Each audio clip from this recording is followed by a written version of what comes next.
Hello hello students, hi, this is Chandni Agarwal. फिर से एक और नया प्रोवर्ब हम हर हर लेक्चर की स्टार्टिंग जो होती है उसमें एक नया प्रोवर्ब सीखते हैं। आज का जो प्रोवर्ब है वो थोड़ा इम्पोर्टेंट है, उसमें हम थोड़ी वोकैबलरी भी सीखेंगे और साथ साथ ये भी जानेंगे कि किस तरह से वोकैबलरी यूज़ होती है। मैंने आपको पहले ही बोला है कि पिछले लेक्चर में हमने डिस्कस किया था कि 95% जो प्रोवर्ब्स होते हैं वो उनके अंदर जो वर्ब यूज होता है वो V5 यूज होता है। V5 का मतलब कि जिसमें S लगा होता है, ओके। और 5% प्रोवर्ब्स जो होते हैं वो कैसे होते हैं, उसमें V3 का इस्तेमाल होता है। तो आज का जो प्रोवर्ब है बेसिकली वो बहुत ही इम्पोर्टेंट है वोकैबलरी के तौर पे भी। और हम एक चीज और आज सीखेंगे, लेवल्स जो होते हैं, ओके। आज हम थोड़ा सा पीछे जाते हैं और हम समझते हैं कि लेवल्स क्या होते हैं। English, okay. इंग्लिश क्या है? इंग्लिश एक लैंग्वेज है। इंग्लिश क्या है? एक लैंग्वेज है। हम यहाँ पर इंग्लिश की बात नहीं करेंगे, हम कोई भी लैंग्वेज की बात करेंगे, ओके। अगर आपको कोई भी लैंग्वेज सीखनी है तो उसका उसका वे क्या होता है, उसका तरीका क्या होता है सीखने का, ओके। उसके लेवल्स क्या होते हैं। एक्चुअली हमको ये समझना जरूरी होता है कि हमको जाना किस वे में है। अगर हमको इंग्लिश के बारे में समझना है या जानना है तो हमको किस वे में जाना है, ओके। कोई भी लैंग्वेज जो होती है, कोई भी लैंग्वेज उसके दो इसमें उसको डिवाइड कर देंगे, ओके। एक होता है वोकैबलरी, ओके। एक होता है वोकैबलरी और एक होता है ग्रामर, ओके। पहले हम वोकैबलरी की बात करेंगे। वोकैबलरी जो होती है, ओके, एक जो वोकैबलरी हम इस्तेमाल करते हैं वो होते हैं उसके अंदर नेटिव वर्ड्स। नेटिव वर्ड्स का मतलब क्या होता है उसको भी समझ लेंगे, ओके। नेटिव वर्ड्स का मतलब होता है हम जिस जगह पर रहते हैं वहां पर किस टाइप के वर्ड्स का इस्तेमाल होता है, जो हमारे नोन वर्ड्स होते हैं जिनके बारे में हमको सब जानकारी होती है और हम जिनको इजीली यूज करते हैं, common words, okay. Common words उसको नेटिव वर्ड्स बोलते हैं। वो फर्स्ट वोकैबलरी का फर्स्ट लेवल होता है, ओके। सेकेंड लेवल जो आता है वो होता है bookish word, okay. Bookish word का मतलब क्या होता है, जो कि बुक्स में वोकैबलरी यूज करते हैं। अब आपने बहुत सारी बुक्स पढ़ी होगी, ओके। उसमें आपने देखा होगा कि हम जो कॉमन वर्ड्स इस्तेमाल करते हैं वो जो बुक्स के वर्ड्स होते हैं वही वाले जो वर्ड्स होते हैं, अगर हम उसी का मीनिंग अगर हम बुक्स वाले वर्ड मतलब बुक्स में देखेंगे तो वो थोड़े लेवल जो होता है वो हाई लेवल के वर्ड्स होते हैं, ओके। तो वो होते हैं बुकिश वर्ड, ओके। उसके बाद थर्ड लेवल जो आता है वो आता है पोइट्री का लेवल, ओके। पोइट्री का मतलब होता है पोयम, ओके। पोएम्स में किस टाइप की वोकैबलरी, जो पोएट्स होते हैं वो किस टाइप की वोकैबलरी यूज करते हैं, अगर हम गौर से कभी देखेंगे तो बच्चे जो होते हैं उनको लेसन्स के वर्ड्स फिर भी आसानी से समझ में आते हैं, लेकिन पोइट्री जो होती है, पोइट्री के वर्ड्स समझना थोड़ा सा कठिन हो जाता है, क्योंकि पोएट्स जो होते हैं वो टोटल उनकी जो लैंग्वेज होती है, उनके जो वर्ड्स होते हैं वो पूरे टोटल डिपेंड होते हैं फिगर ऑफ स्पीच पे। आपको पता है फिगर ऑफ स्पीच हम जानते हैं, बहुत सारे हमने फिगर ऑफ स्पीच हम स्कूल में सीखते हैं, metaphor, simile, okay, antithesis, climax, anti climax, ये सब जो है ये किस लिए काम आते हैं, ये पोइट्री में यूज करने के लिए काम आते हैं, ओके। उसके बाद फ्रेजेस होते हैं, इडियम्स होते हैं, प्रोवर्ब्स होते हैं, ओके। सबसे हाई लेवल की लैंग्वेज जो होती है वो प्रोवर्ब्स और इडियम्स की होती है, और पोएट्री में जो पोएट्स यूज करते हैं फिगर ऑफ स्पीच उसकी होती है। अब लेवल्स हो गया वर्ड्स का, हमको समझ में आ गया।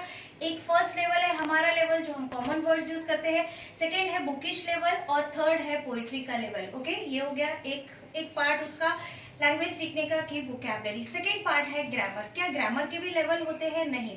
एक बार हमने किसी भी भाषा का कोई भी भाषा जो हम सीख रहे हैं उसका अगर हमने ग्रामर सीख लिया तो वही ग्रामर हम कॉमन वर्ड्स के साथ यूज करते हैं, नेटिव वर्ड्स के साथ, वही वाला ग्रामर हम बुकिश वर्ड्स के साथ यूज करते हैं और वही वाला ग्रामर हम पोएट्री में भी यूज करते हैं। इसका मतलब है कि हमको ग्रामर का कोई लेवल नहीं सीखना है। एक बार ग्रामर सीख लिया वो हर लेवल में काम आ जाएगा, लेकिन जो वर्क ज्यादा करना पड़ता है, जो हमको वर्क करना पड़ता है वो करना पड़ता है वोकैबलरी पे। इसलिए प्रोवर्ब्स के साथ साथ हम प्रोवर्ब्स तो सीख ही रहे हैं, प्रोवर्ब्स के साथ साथ हम कुछ वोकैबलरी के सेशंस भी बीच बीच में लेंगे, ओके। मैं कोशिश करूंगी कि आपको थोड़ी वोकैबलरी, कॉमन वोकैबलरी के ऊपर हम थोड़ा ज्यादा वर्क करें जो आपकी यूजफुल वोकैबलरी है, ओके। तो आज का प्रोवर्ब है कि व्यक्ति जो होता है, कभी कभी व्यक्ति क्या करता है, वो किसी और के लिए बुरा सोचता है कि उसके साथ ऐसा हो जाना चाहिए, उसके साथ ऐसा हो जाना चाहिए, और वो सब चीजें उसी के साथ हो जाती है। वो सब चीजें क्या हो जाती है, उसी के साथ हो जाती है।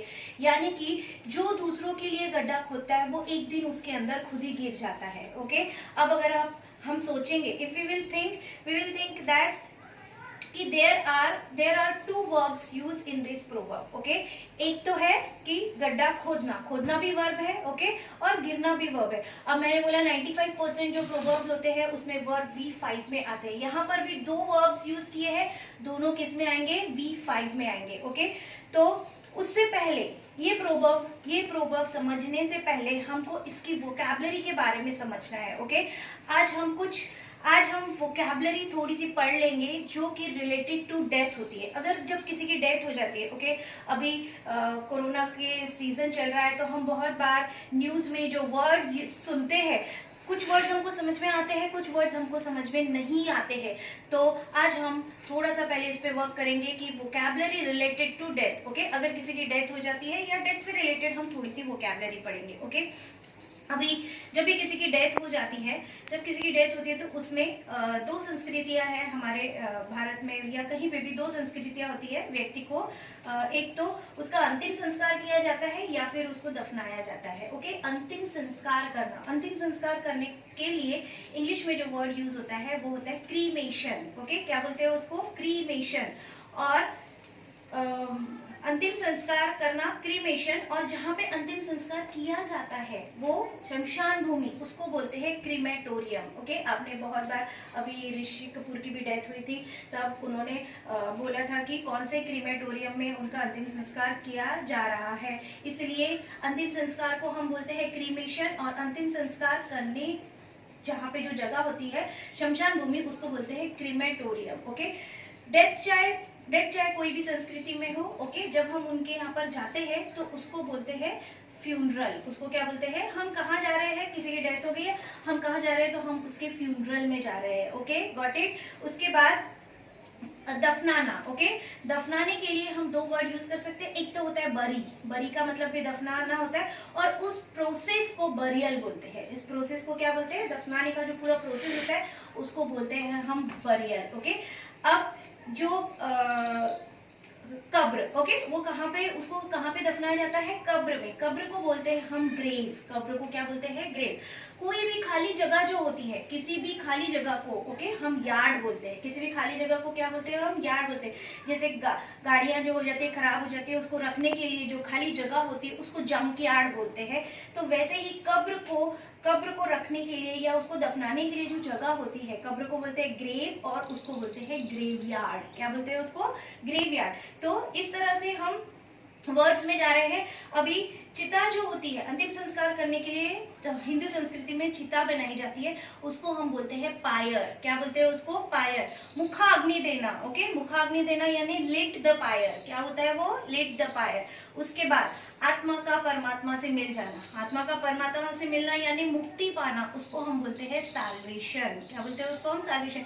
इस तरह से बहुत सारे वर्ड्स है जो रिलेटेड टू डेथ है, और ये सब वर्ड्स जो होते हैं ये हमको जब न्यूज में हम सुनते हैं, जब हमको इनका मीनिंग पता होता है तभी हमको ये समझ में आते हैं। तो इस तरह से आज हमने जो वर्ड्स देखे हैं रिलेटेड टू डेथ, उसी को लेके एक प्रोवर्ब है कि जो व्यक्ति दूसरों के लिए गड्ढा खोदता है वो उसके अंदर एक दिन खुद ही गिर जाता है। अब व्यक्ति के लिए अगर गड्ढा खोदना है तो छोटा गड्ढा खोदना पड़ेगा, नहीं, उसके लिए एक कब्र खोदनी पड़ेगी। ओके, तो ये जो कब्र है यहाँ पर वर्ड यूज किया है ग्रेव। ओके, खोदने के लिए हम वर्ड यूज करते हैं डिग। खोदने के लिए क्या बोलते हैं, dig. Okay, because we are talking about 1% singular. Okay, और ये जो प्रोवर्ब है ये 95% प्रोवर्ब्स में से आता है, इसलिए इसमें जो दोनों वर्ब्स यूज किए हुए हैं वो वाले वर्ब्स जो है वो एस फॉर्म में लगेंगे। ओके, जो दूसरे वन हु डिग्स, डिग नहीं, वन हु, क्योंकि एक ही बारे में बात करें, one who digs grave for other, one day he himself falls down into it. Falls, digs. Okay, ये आपको ध्यान में रखना है कि प्रोवर्ब में हम एक के बारे में बात करें तो वर्ब हमेशा एस फॉर्म में आएगा। ओके।